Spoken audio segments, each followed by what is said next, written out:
أحمده ونصلي على رسوله الكريم أما بعد. One of the most common emotions we feel is the feeling of anger. And anger is a very specific type of feeling that develops inside a person when a number of things happen. Generally speaking, anger is our intolerance to something. Specifically when we feel a rule has been broken. Someone that should not have done something has done it. Or someone who should have done a certain thing has not done it. And that someone could be anyone, including ourselves. That's why sometimes a person's feelings of anger are channeled towards themselves because they feel they have done something that they should not have, or vice versa. Now, anger comes with two tendencies. One is the aggressive tendency. It's an aggressive tendency because it wants you to stop what's happening. And the second tendency is it wants you to get back at whoever did whatever it was that they weren't supposed to do. So you can call it a feeling, a sentiment of vengeance, revenge, payback, whatever you want to call it. So these two elements exist in anger. Anger comes with these things. So one is to stop whatever it is that's happening. And the second thing is to somehow get back at it because it has stirred a feeling inside you where you feel like you're losing control. And this is represented by blood flowing very quickly through your body, pumping through your veins. Your heart starts beating very, very quickly. And it shows. A person's face starts turning red, changes color, their eyes start bulging out. For some people, you start seeing their jugular veins beginning to pop out in their neck. It's this rush of blood that is created because a rule has been broken and that must be stopped. And secondly, somehow you have to get rid of this feeling of uneasiness inside you. And the only way you feel you can resolve that is by taking care of business. Getting back at the person. If it was something verbal, then by responding in a similar or even a stronger verbal way. And sometimes responding physically. And when we're angry, our body language is displaying it. Our posture becomes aggressive. Somebody might clench their fists. Somebody might have a very aggressive posture. The tone of our voice, the volume of our voice will reflect it. All of those things come together in this emotion, this sentiment that we call anger. Now, anger is actually inside us for a very specific reason. It's actually necessary for human beings to have some degree of anger inside them. But when this feeling of anger, or the ability to be angry, is in an extreme, it's at an excess, then it will always cause us to say things and do things that are harmful to us and to others.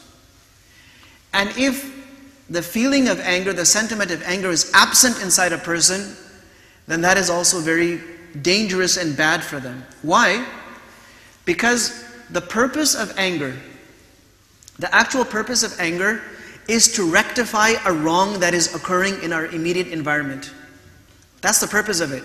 If we don't have that feeling of anger, we're not able to rectify the wrong. We'll see wrong and we'll be perfectly fine with it. Someone might be doing wrong to us and we'll just subdue ourselves and allow ourselves to be trampled over.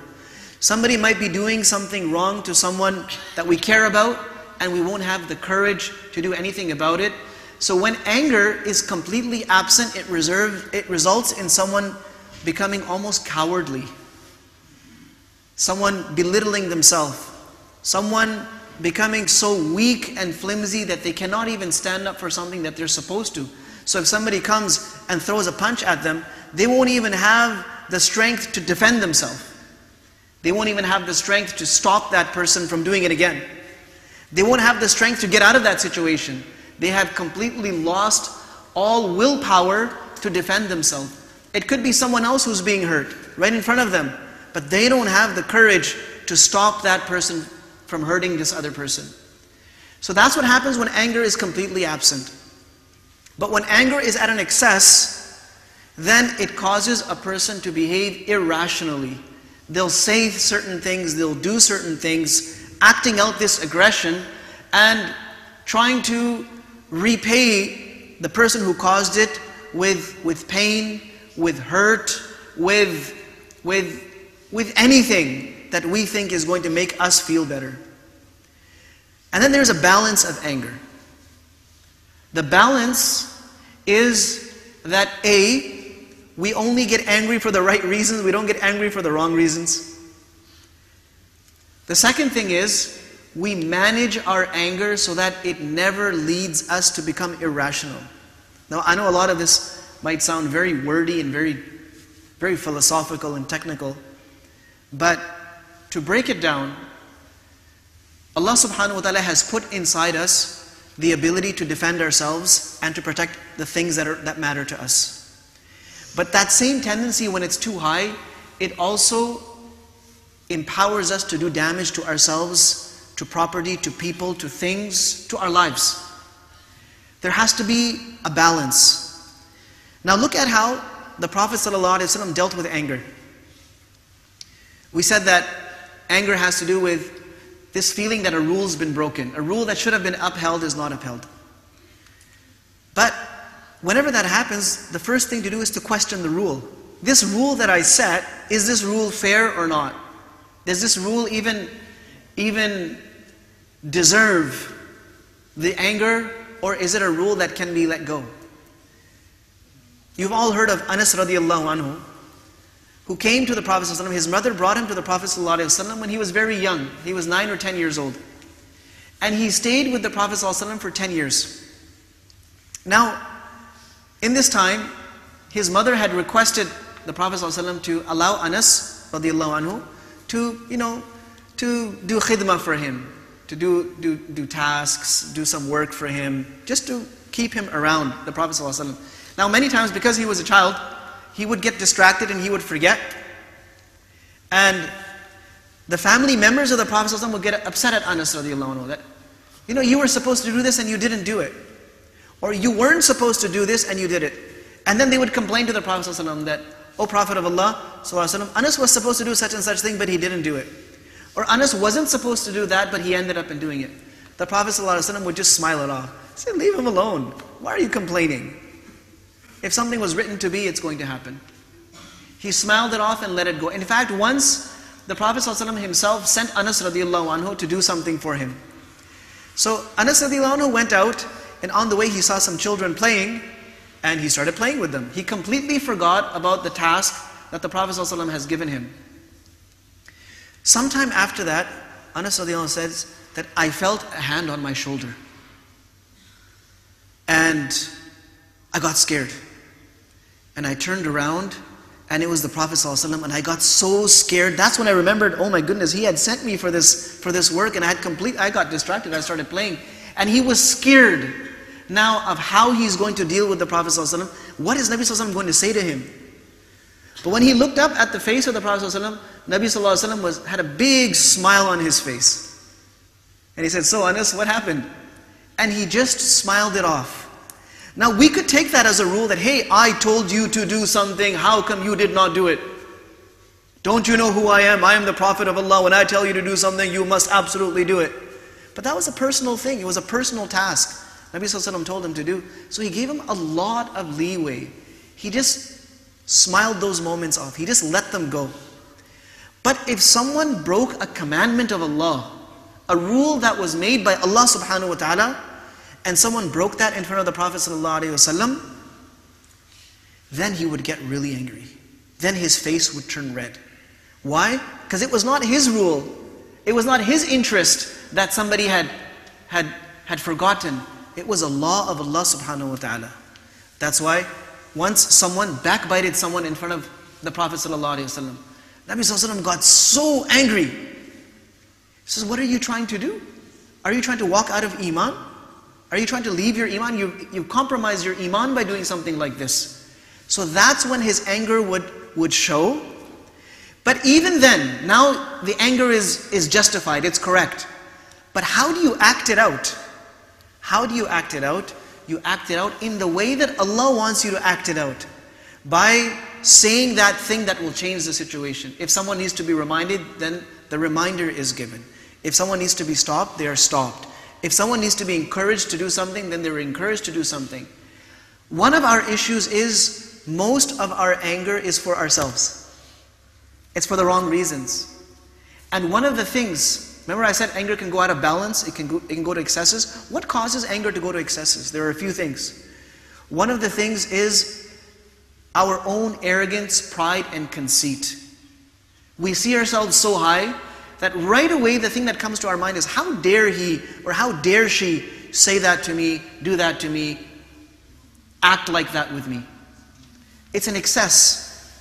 And when that is the cause of our anger, it means it's time to bring ourselves down a little bit, back down to earth.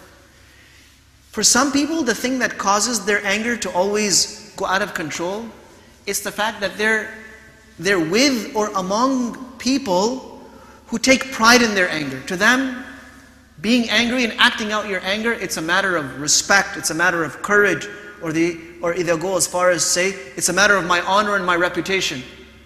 And if you don't act that way, then people will walk all over you. So what are they doing? They're out there beating people up. Someone looks at them funny, they'll respond by giving them a punch in the nose. There are actually people out there like that. Somebody says something that's mildly irritating, they'll respond with an extreme response. So when we expose ourselves to those kinds of people that are always acting out their anger and taking pride in their anger, then it transfers to us. Then we also feel that, oh no, my honor is at stake here, I better do something. So we'll go to an extreme. Sometimes it's just bad role models. Sometimes it's discussions of anger. People sit around and talk about, stories of how they took care of so-and-so and how they put so-and-so in their place. And it's really exaggerated. It's made to look like something really, really important and really nice. So then we want to do that. Next time we're in that situation, we remember that story. We remember that conversation. We remember those words of that person. And then we're acting out what that person did. So there has to be a balance. The first step to treating anger, and we'll talk about the strategies. The first step is to assess, why am I angry? Is my anger even justified or not? If somebody has said something, let's say to insult me, or has said something to, that hurts my ego, then I need to take that as it is, and then see, wait a minute, maybe this person's right. Like I told you in the story of Zain al-Abidin rahimahullah, one of his cousins came and he just told him off so bad. Told him off so bad. And that evening, he went to his cousin's house. When his cousin opens the door and sees Zain al-Abidin there, he thinks that, oh no, now he's going to give me an earful. It's time for him to pay me back for all the nasty things that I said to him. Then he said that, look my cousin, if whatever you said to me and about me was the truth, then I ask Allah to forgive me for being like that. And if whatever you said was not the truth, then I ask Allah to forgive you for saying that. Another of our pious predecessors, when someone insulted him and said all kinds of things, he responded simply by saying that, look, whatever you've said about me, that's a very small portion. That's what you know of me. What you don't know of me is even worse than what you think. So this is how they would deflate their own egos. And this is how they would regulate themselves. And there are many strategies of how to suppress anger, but the first and most important step is to understand why we get angry. And what are my triggers? What are my personal triggers that make me go out of control and say those things, do those things that are just acting out my rage? And inshallah we'll talk a little bit more about that in the future days. Wa sallallahu wa sallam wa baraka ala nabiyyina Muhammad wa ala alihi wa